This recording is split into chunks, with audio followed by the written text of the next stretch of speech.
Pastor David Silva, del Centro Bíblico de Nueva Jersey, Casa del Alfarero, presenta. Y usted va a tener la oportunidad de enfrentar el gigante. Oh, hermano, ¿sabe qué? Desde la sede principal en Morristown, Nueva Jersey, su programa Vida Abundante. David no quería recompensa ni trofeo porque fue detrás del león y lo desjarretó. Él no quería trofeo porque fue al oso y tal, lo echó abajo y se le tiró encima. Ahí, mire, entre los gansos no hay nadie hablando. Ay, ¿será que eso es la visión si se cumple? No, ahí todos están diciendo cuac, cuac, cuac. Y ese cuac hace.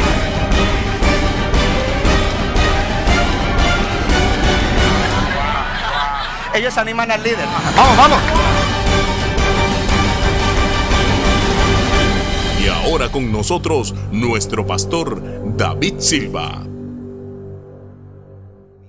Una temática sobre lucha espiritual. Todos tenemos lucha espiritual. Todo creyente tiene su lucha espiritual. Dios nos habla en su palabra acerca de la lucha espiritual. Muchas veces se reduce la lucha espiritual solamente la lucha que tenemos con las tinieblas, con los demonios. Pero la lucha espiritual es más que eso. Primero luchamos con nuestra propia naturaleza de la carne, con el principio del pecado que produce pecado, derrota y maldición en la vida. Es la primera lucha. ¿Hay alguien aquí? Y eso es lucha espiritual porque no es una lucha física, pero de ahí tenemos también la lucha, dice Pablo, contra principados, potestades, gobernadores de tiniebla y huestes de maldad en regiones celestes. No podemos negar, aunque usted viva en el mundo occidental, en Estados Unidos de América, en una sociedad desarrollada, no puede negar la realidad del mundo espiritual, de las tinieblas y de los demonios. Es real, diga conmigo, es real. Y necesitamos aprender a luchar porque la Biblia nos habla de eso y nos advierte y nos enseña para que no seamos derrotados. Dios quiere que seamos victoriosos. Y si algo el enemigo hace es traer cosas para poder derrotarnos. Y muchas veces uno ve personas que llevan tiempo en la iglesia y se levantan y caen y se levantan y caen. Pero tiene que haber un momento en el cual, como se dice en inglés, hay un breakthrough. No hay una palabra específica en español, pero usted la sabe, ¿no? Breakthrough, un rompimiento, un rompimiento para poder comenzar a avanzar en nuestras vidas como debemos avanzar. Y eso es lo que Dios está trayendo. Ahora, algo más es que cuando Dios está a punto de hacer algo en la vida de alguien, cuando Dios está a punto de hacer algo en la familia de alguien y cuando Dios está a punto de hacer algo en la iglesia, el enemigo se va a levantar para traer o propiciar situaciones para desanimarnos y para derrotarnos. Pero qué bueno que en Cristo Jesús somos más que vencedores. Y la palabra de hoy viene para traernos una revelación de algo a lo que no le ponemos mucha atención y que no solamente no le ponemos mucha atención, es difícil identificar y que nos trae derrota. Si yo fuera usted me alegraría. La gente en la mañana se alegró muchísimo con esto. Dice así en Santiago capítulo 6. Vamos a leer primero un versículo y luego leemos otros dos. Versículo 7, Santiago 4:7 dice: someteos pues a Dios, resistid al diablo y huirá de vosotros. Léalo conmigo. Someteos pues a Dios, resistid al diablo y huirá de vosotros. Y es una palabra que muchas veces se ha escuchado, hemos oído quizás alguna enseñanza, alguna prédica, y lo que hacemos es tomar la parte de resistir. Resistid al diablo y huirá de vosotros. Pero antes de ese resistir hay otra palabra, dice someteos pues a Dios. Pero ese versículo está entre dos versículos que son muy importantes. El versículo 6 dice: pero Él da mayor gracia. Dios da mayor gracia. Y luego dice: por esto dice, Dios resiste a los soberbios y da gracia a los humildes. Dios resiste a los soberbios y da gracia a los humildes. En inglés dice God opposed. Él se opone a los orgullosos, Él se opone a los arrogantes, pero Él les da su favor a los Y entonces sí dice: someteos pues a Dios, resistid al diablo y huirá de vosotros. Versículo 8: acercaos a Dios. Lo que viene allí es un acercamiento, y Él se acercará a vosotros. y habla de algo. ¿Cómo se hace esto? Pecadores, limpiad las manos. Y vosotros, los de doble ánimo, los que un día sí y otro día no. Los que en el invierno y en la primavera sí y en el verano no, se desaparecen. Los que cuando todo va bien sí y cuando las cosas están fuertes no. Dice, los de doble ánimo, purifiquen sus corazones. Puede sentarse. ¿Cuántos están abiertos a la palabra de Dios?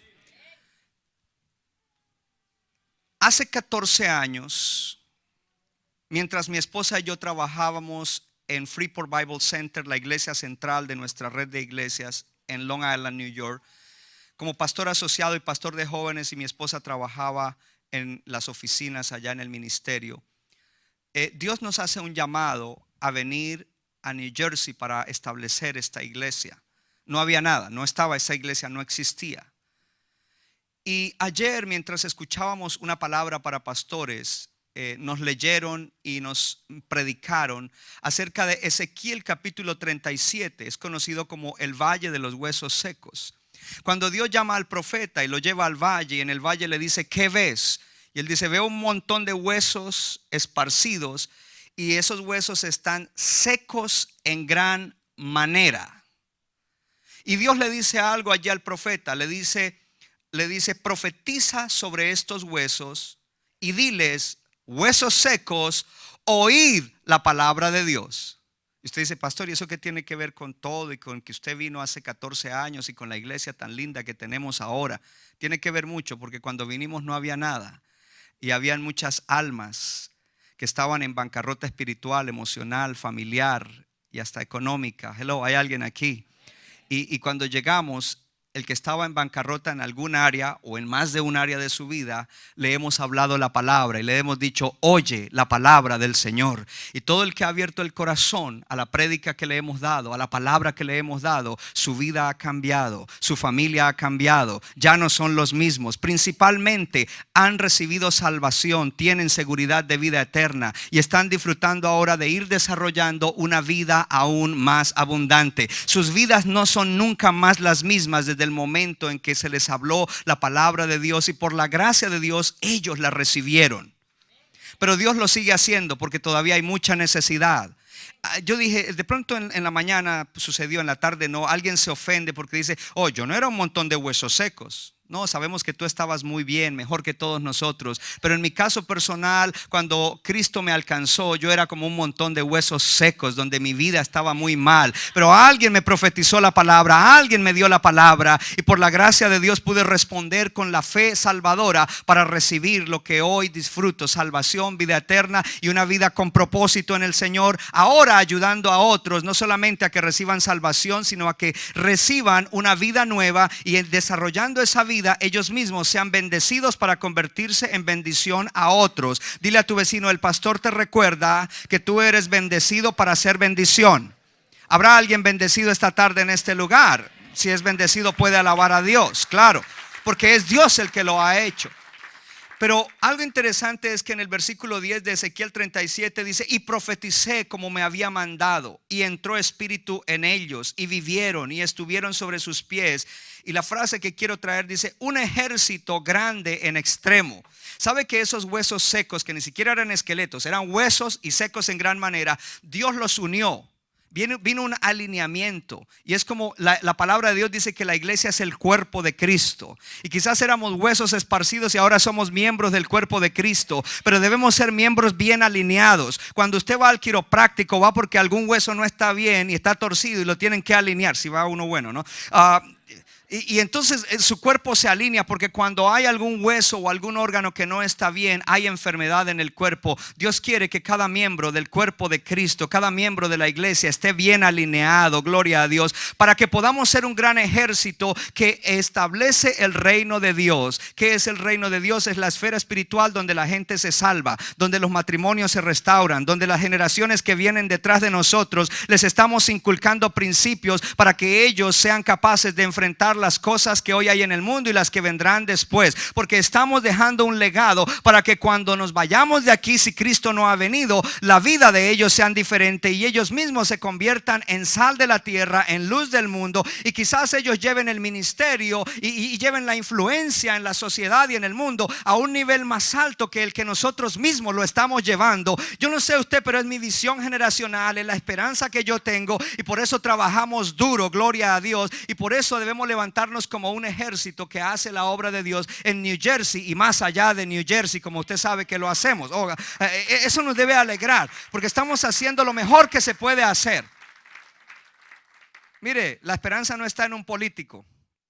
Gracias a Dios por ustedes que creen eso. La esperanza no está en esto o en aquello. La esperanza está en Cristo y en el evangelio de Cristo. Si usted estudia la historia, mire, los medios de comunicación no hablan esto, pero donde hay iglesias significativas, iglesias que enseñan la palabra, iglesias que están cambiando sus vidas y están siendo transformados, esas iglesias hacen cosas extraordinarias y maravillosas que los noticieros nunca van a sacar a público. Pero quiero decirle que en el mundo hay muchas iglesias buenas como la nuestra que están haciendo cosas grandes aquí y en todas partes de la tierra, y usted es parte de ese ejército. Dile al que está al lado: eres parte de ese ejército. ¿Por qué habla la Biblia de ejército? Porque hay una lucha, hay un contrapeso. Dice la Biblia que tenemos 3 enemigos. Uno es la carne, el otro es el mundo y el otro es Satanás. 3 enemigos del creyente y de la iglesia. Y por eso tiene que haber un ejército. Pero ese ejército Dios lo hace de una manera en la cual, porque Dios tiene buen humor, Dios lo hace para que nadie se jacte y diga: es que nosotros hacemos eso porque mire, ahí tenemos un montón de gente dotados, estudiados, riquísimos. No, Dios lo hace con instrumentos sencillos, y Dios inicia las cosas con instrumentos sencillos, como yo, como usted y como muchos otros. Yo no sé si hay alguien aquí que acepta eso, y si usted no es sencillo, pues it's okay. You're welcome too. Eres bienvenido también. Y entonces me lleva a pensar algo. Dios levantó un hombre para que estableciera el reino. Y es un tipo, una sombra de lo que es el reino de Dios hoy en día. Pero era el reino de Israel, el reino de Dios en Israel con David. Pero mire cómo David lo hizo. Dice que cuando David fue perseguido por Saúl y Saúl lo quería matar, se fue a una cueva que se llama la cueva de Adulam. Y dice: yéndose luego David de allí, huyó a la cueva de Adulam. Y cuando sus hermanos y toda la casa de su padre lo supieron, vinieron a él. Y se juntaron con él todos los afligidos y todos los que estaban endeudados y todos los que se hallaban en amargura de espíritu. Y David fue hecho jefe de ellos y tuvo consigo como 400 hombres. El ejército que David levantó para ensanchar y establecer el reino de Dios era un ejército formado por los afligidos. Gracias a Dios que aquí no llegó nadie afligido. Por los que estaban endeudados. Gracias a Dios que nadie llegó endeudado. Y por los que estaban amargados de espíritu, es decir, tenían asuntos del alma. Y ustedes saben, aquí tenemos una palabra que la hemos adoptado, es parte de nuestro español en esta iglesia. Gente con muchos issues adentro del corazón, que no los dejaban vivir una vida excelente, representar bien a Dios. Uy, eso es tremendo. Y mire cómo Dios forma un ejército con personas así. Pero para que nosotros funcionemos bien, hoy debemos entrar en un principio. Esto es solamente una preintroducción. El mensaje ya viene. Porque hoy debemos entrar en un principio. Y siempre me he preguntado, yo soy una persona que pregunto mucho y le pregunto mucho a Dios de acuerdo a lo que voy viendo. Y yo digo: Señor, ¿qué necesitamos como iglesia? ¿Qué es lo que pasa? ¿Por qué a veces personas suben, bajan, familias vienen, esto y lo otro? ¿Y por qué a veces tenemos tantas luchas? ¿Por qué a veces no avanzamos? ¿Por qué lo otro? Aunque estamos avanzando. Y esta semana el Señor me trajo algo interesante. Es un tiempo en el cual sí hay lucha, porque lo que se avecina es grande. En Dover están pasando cosas extraordinarias. Aquí en Morristown están pasando cosas extraordinarias. La juventud está en un fuego tremendo. El otro día pasé por ahí, por donde está la Casa de Esperanza, y como no había donde parquear, me fui. Gloria a Dios. Es tremendo lo que Dios está haciendo y cómo Dios nos está usando. Pero hay un principio que no le hemos puesto atención en esto de la lucha espiritual. Y nos gusta el versículo que acabamos de leer en Santiago 4:7.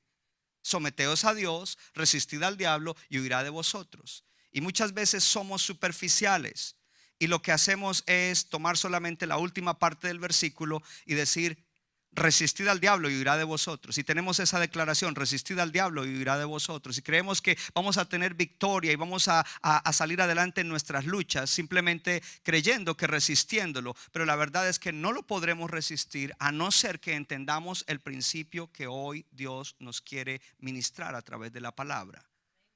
Y entonces el tema de hoy, ¿y ya está listo para ese tema? ¿Lo va a recibir? ¿Cuánto lo van a recibir? Es venciendo el orgullo. Dígale al que está al lado: venciendo el orgullo.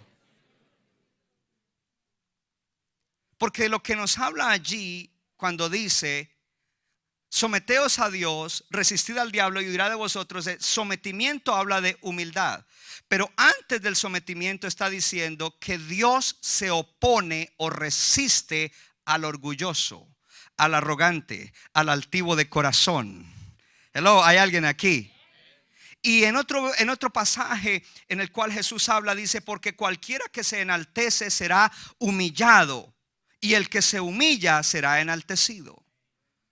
Y cuando nosotros hablamos de esto, necesitamos comenzar a mirar en nuestro propio orgullo. Míreme acá a lo que le voy a decir. Yo me siento muy calificado para hablar del orgullo porque soy orgulloso. Pero el asunto no es reconocer, que tú reconozcas o que yo reconozca que soy orgulloso. El asunto es qué estoy haciendo con eso.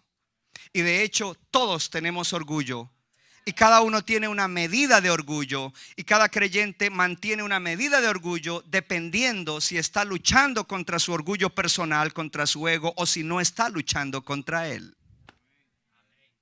Habrá alguien que me va a seguir en esta preciosa tarde ya, gloria a Dios. Ahora, el orgullo es algo a lo cual tenemos que ponerle mucha atención porque es algo muy serio. Es tan serio que Dios odia el orgullo, y Dios usa palabras como aborrecer y abominar al orgullo. ¿Por qué eso? Porque el principio del orgullo es un principio satánico. Había un querubín hermoso que protegía la gloria de Dios, llamado Lucero, que un día se enalteció de corazón y quiso ser igual a Dios, y fue expulsado de los cielos con 1/3 de los ángeles que él se llevó, y hoy se conoce como Satanás y los demonios. Cuando el pecado entró a la humanidad, entró por el orgullo, entró por el ego, entró por el yo. Satanás le dijo a la mujer: con que Dios ha dicho, aunque eso no era lo que había dicho Dios, y le dijo: no, eso no es verdad lo que Dios les dijo. Si ustedes comen de eso, ustedes serán igual a Dios. Y ella dijo: no nos basta con ser los hijos de Dios, no nos basta con ser llamados a sojuzgar y a desarrollar la creación y la humanidad. No nos basta con tener el privilegio más grande que cualquier criatura tenía, porque no era cualquier criatura, era el hombre, era el ser humano. No nos basta con eso, queremos eso. Y el orgullo hizo que el pecado entrara, y que hoy en día todos, cuando nazcamos en la tierra, nacemos con la música por dentro. ¿Me entendieron lo que dije? ¿No? Porque yo hablo así en parábolas, gloria a Dios. Entonces, por eso es que Dios toma seriamente el orgullo. Y una de las cosas que usted tiene que entender es que el orgullo es el más grande enemigo de cada uno de nosotros, los creyentes, y de cada persona. Y que el orgullo es un enemigo nuestro muy grande, porque hace que Dios se oponga al orgulloso. ¿Habrá alguien que quiere que Dios se le oponga a usted? ¿O quiere que Dios esté a favor de usted? ¿Cuántos quieren que Dios esté a favor de usted? Entonces el orgullo hace que Dios se oponga al orgulloso. Y dice: Dios resiste al soberbio, Dios se opone al orgulloso. ¿Por qué? No solamente lo dice en Santiago 4:6, en primera de Pedro 5:5. Jesucristo lo dijo en varios de los evangelios paralelos, como el que leí en Lucas 14. ¿Por qué? ¿Por qué el orgullo es tan repulsivo a Dios? Porque está compitiendo con la supremacía de Dios. Cuando el orgullo se manifiesta, lo que estamos diciendo es: yo estoy por encima de Dios, no Dios por encima de mí. Esa es la esencia del orgullo. Y el orgullo no es un pecado entre otros pecados. El orgullo es la madre de todos los pecados. Póngame atención a esto, porque esto es importante. Una cosa es un pecado, decir una mentira. Una cosa es quizás tener una mala actitud hacia alguien o hacer cualquier otra cosa, ser infiel a alguien en una amistad o en otro tipo de relación. Pero otra cosa es de dónde se produjo eso. Y el orgullo es la madre de todos los pecados. No es un pecado, es el que produce los demás pecados. Y déjeme explicarle un poco acerca de esto. Cuando una persona comete algo malo y es muy orgulloso, le cuesta trabajo reconocer que hizo algo malo, porque el orgullo no lo deja reconocer. Entonces, cuando es confrontado con eso, ¿sabe lo que hace? Decir, no, eso no fue así, yo no hice eso. Es decir, mentir. ¿Qué es la mentira? ¿Qué es la mentira? Dígalo fuerte, ¿qué es la mentira? Un pecado. Dése cuenta cómo produjo eso. Pero no solamente eso. El orgullo no solamente quizás produce otros pecados, pero el orgullo mismo es una mentira, porque es algo falso. Y ahorita lo vamos a entender mejor.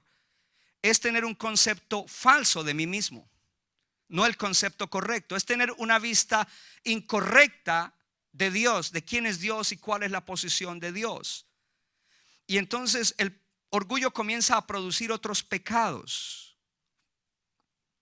Y por eso es que muchas veces el creyente está luchando con ciertas cosas que él hace frecuentemente y que quiere cambiar, porque todos los que estamos aquí queremos cambiar. Y estamos luchando con esas cosas y lo cometemos y confesamos y Señor perdóname, pero volvemos a caer. ¿Pero por qué? Porque ahí está el orgullo y el orgullo vuelve y produce lo mismo.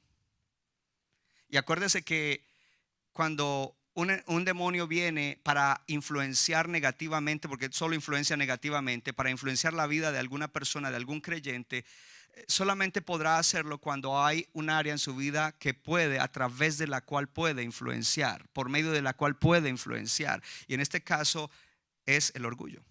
Es por medio del orgullo.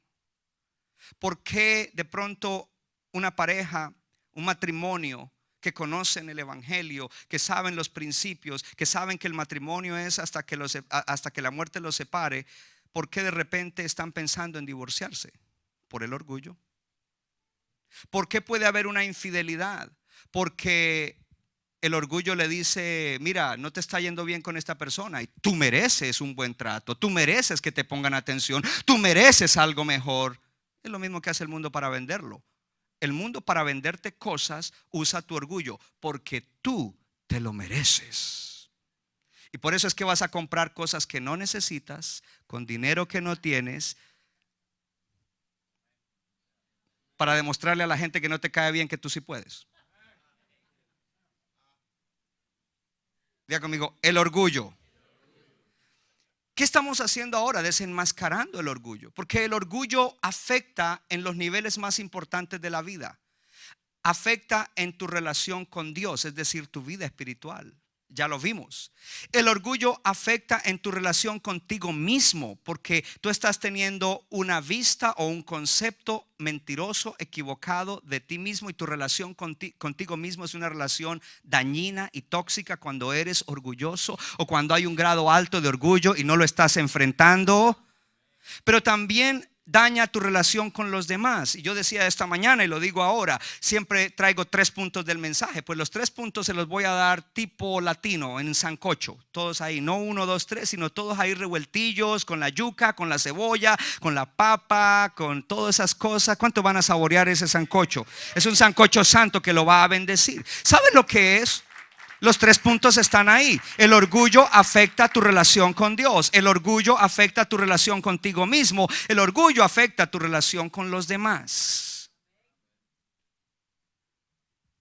Y por eso hoy tenemos que desenmascararlo y salir de aquí empoderados por la palabra a enfrentarlo. Y de aquí en adelante, cada día, pastor, ¿cada cuánto usted lucha con el orgullo? Todos los días. Dígale al que está al lado, es de todos los días. Es de todos los días. Entonces es una mentira, es una obsesión consigo mismo.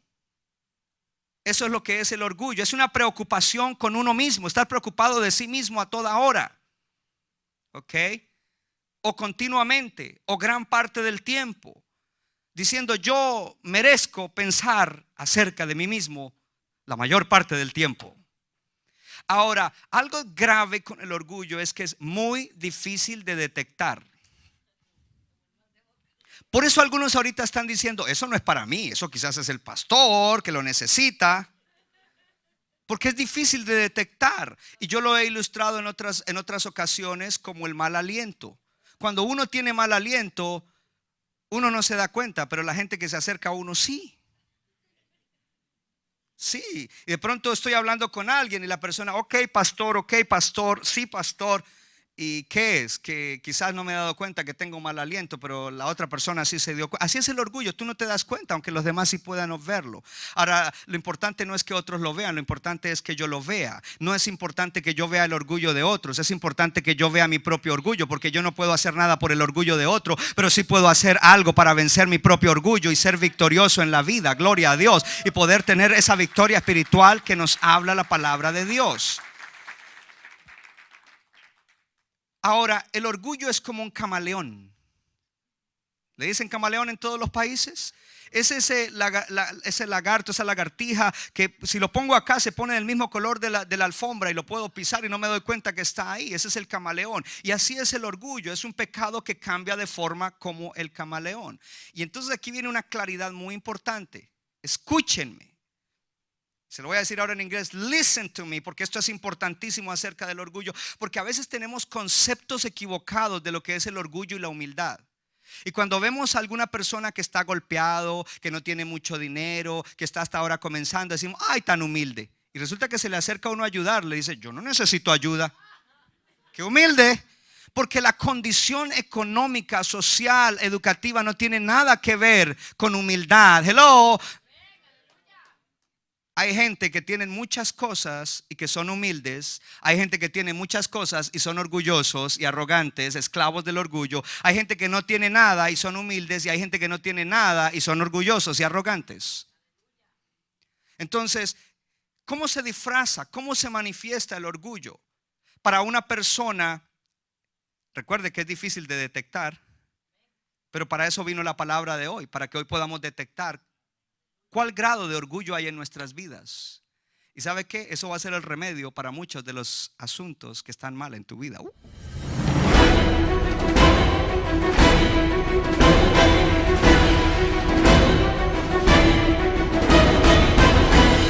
Y usted va a tener la oportunidad de enfrentar el gigante. Oh, hermano, ¿sabe qué?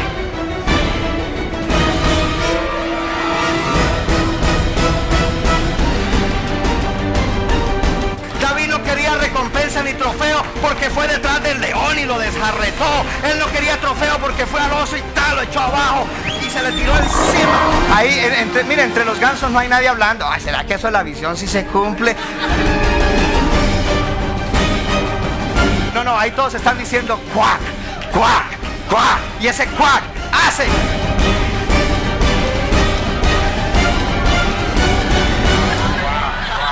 Ellos animan al líder. Vamos, vamos.